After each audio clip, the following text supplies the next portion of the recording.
मिलते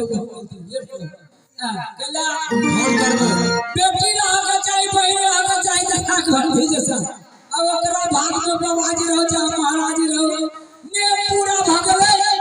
तो वो स्वीकार होती है लेकिन दर याद नाग पड़ती जय सारे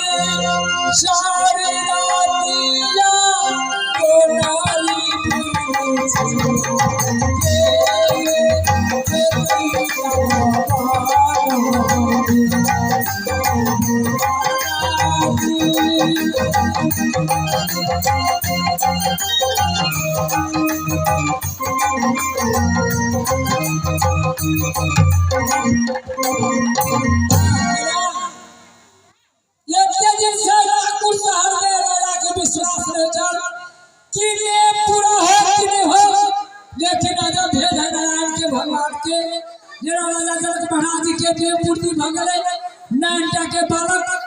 धनुष के ये बड़े बड़े जो धानुष करके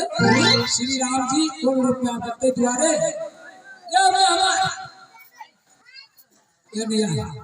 गाड़ी से पठाओ कि रसे रसे पैदल चल जावे दूराउत जंगल झाड़ पहाड़ पड़िया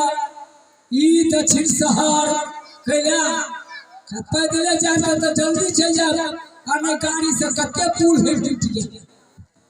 चल जाए नहीं तो जब पुल जाए लगल पड़ल है निमन का दक बंद है चिकन का दक जाई है